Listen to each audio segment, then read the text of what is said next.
Role है एक भाई पीटीआई का माइक थोड़ा ऊपर कर दो। हो गया। अरे थोड़ा पीछे खड़ा करवा देते सबको मिल जाएगा अच्छे से। पीटीआई का माइक अरविंद केजरीवाल जी को भाई लाओ तो मत यार। आज जमानत मिली है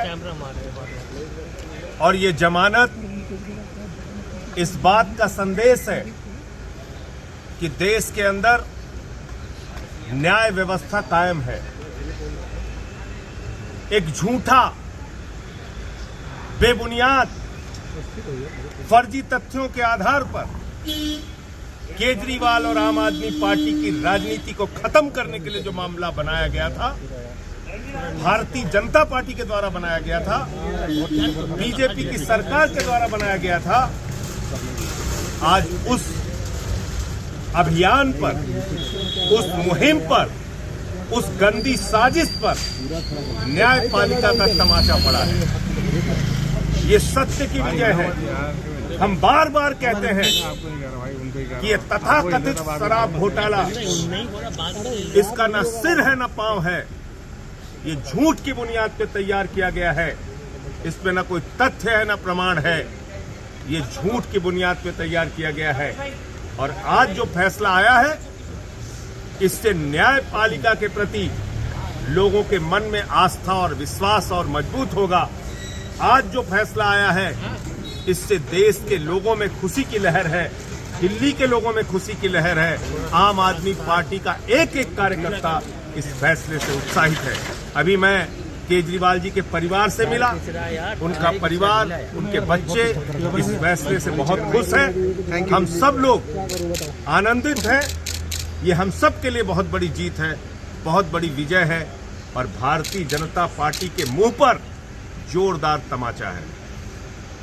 मैं समझता हूं अब जरा सी भी शर्म है तो बीजेपी को और मोदी अमित शाह को ये झूठे केस बंद करने चाहिए और जिन लोगों को फर्जी जेल में रखा है उनको सबको बाहर करना चाहिए। संजय जी, ईडी ने अपोज किया था बेल को, वो अपील भी नहीं सुनी गई है कोर्ट में, इसलिए कि उनके पास कोई तथ्य नहीं है, इसलिए कि उनके पास कोई प्रमाण नहीं है, इसलिए कि उन्होंने झूठ की बुनियाद पर सरकार के दबाव में ये केस बनाया है, इसलिए उनको कोई उनकी बात नहीं सुनी गई न्यायपालिका में।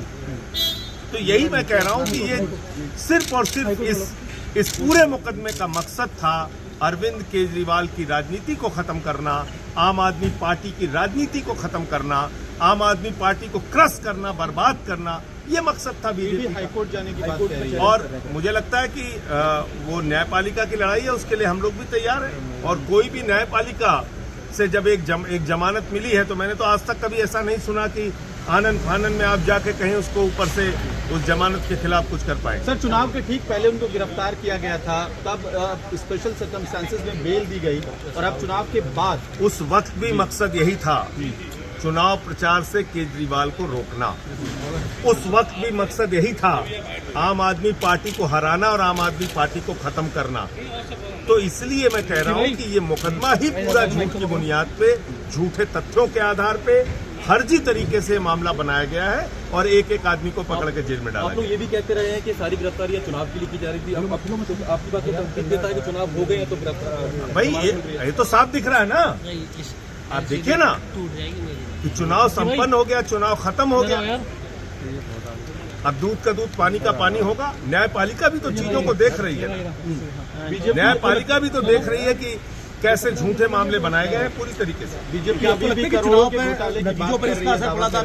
बीजेपी, मैं कहता हूं इस धरती पर पूरी दुनिया में सबसे भ्रष्ट पार्टी का अगर नाम है तो है भारतीय जनता पार्टी। भारतीय जनता पार्टी के लोगों को, प्रधानमंत्री नरेंद्र मोदी को भ्रष्टाचार का भा बोलने की भी हिम्मत नहीं है। जितने देश के बड़े बड़े भ्रष्टाचारी हैं, सब प्रधानमंत्री मोदी जी के साथ हैं। जितने देश के बड़े बड़े भ्रष्टाचारी हैं, सब आज भारतीय जनता पार्टी के साथ हैं। चाहे वो अजीत पवार हो, छगन भुजबल हो, नारायण राणे हो, अशोक चौहान हो, हसन मुशर्रफ हो, नवीन जिंदल हो, हेमंत बिस्व शर्मा हो, मुकुल राय हो, जनार्दन रेड्डी हो, जितने भ्रष्टाचारी सब आज बीजेपी के और मोदी जी के साथ। पहले चुनाव से पहले मुझे लगता है